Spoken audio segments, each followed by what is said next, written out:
بسم اللہ الرحمن الرحیم۔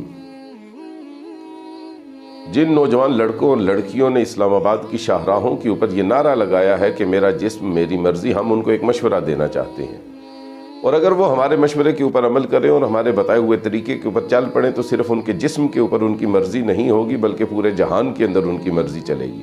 آپ صرف اپنے جسم کے اوپر اپنی مرضی کے خواہاں کیوں ہیں؟ صرف اپنے جسم پہ اپنی مرضی کیوں چلانا چاہتے ہیں؟ آئیے ہم آپ کو ایک طریقہ بتاتے ہیں، ایک رستہ بتاتے ہیں، اس کے اوپر چل پڑیں، اس کے اوپر آپ عمل کریں، پھر آپ کی مرضی صرف آپ کے جسم کے اوپر نہیں ہوگی بلکہ دونوں جہانوں میں آپ کی مرضی ہوگی، پوری روئے زمین پہ آپ کی مرضی ہوگی، اس کائنات آب و گل میں آپ کی مرضی ہوگی، جہان رنگ و بو میں آپ کی مرضی ہوگی، پھر حیوانات کے اوپر آپ کی مرضی ہوگی، پھر انسانوں اور جنوں کے اوپر آپ کی مرضی چلے گی، پھر جنگلوں کے درندوں چرندوں اور پرندوں کے اوپر، حشرات الارض کے اوپر آپ کی مرضی چلے گی۔ اور اگر آپ اس طریقے کے اوپر صحیح عمل کر جائیں تو یقین جانیے ہواؤں، جنگلوں، پہاڑوں اور دریاؤں پہ بھی آپ کی مرضی چل سکتی ہے، بہتے پانیوں پہ آپ کی مرضی چل سکتی ہے، اور اگر بہت ہی اچھے طریقے سے اس پہ آپ عمل کریں تو ہم آپ کو ضمانت دیتے ہیں کہ اللہ کی ذات کے سامنے بھی آپ کی مرضی چل سکتی ہے۔ اور وہ طریقہ، وہ رستہ، وہ مشورہ کیا ہے جو ہم آپ کو پیش کرنا چاہتے ہیں؟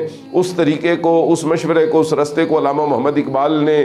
آج سے 100 سال پہلے بیان کر دیا۔ اگر آپ نے میٹرک کیا ہے تو آپ نے میٹرک کی اردو کی کتاب کے اندر علامہ اقبال رحمۃ اللہ علیہ کی 2 مشہور زمانہ نظمیں پڑھی ہوں گی، شکوہ اور جواب شکوہ۔ جواب شکوہ کے آخری شعر میں علامہ محمد اقبال نے ہمیں وہ طریقہ اور رستہ بتایا، اگر انسان اس کے اوپر چل پڑے تو پھر لوح و قلم کے اوپر اس کی مرضی چلتی ہے، تقدیر بھی اس کی مرضی سے مرتب ہوتی ہے، اس کی مرضی سے پھر نظام چلتا ہے، پھر صرف جسم کے اوپر نہیں جہان کے اوپر اس کی مرضی ہوتی ہے۔ اور وہ طریقہ اور رستہ کیا ہے؟ علامہ اقبال فرماتے ہیں کہ اللہ تعالیٰ اپنے بندے سے کہتا ہے کہ اے میرے بندے، آ میرے نبی کا کلمہ پڑھ، ان کی سیرت کے اوپر عمل کر، ان کی تعلیمات کے اوپر عمل کر، ان کے ارشادات اور فرمودات کے اوپر عمل کر، اور ان کے بتائے ہوئے رستے پہ چل،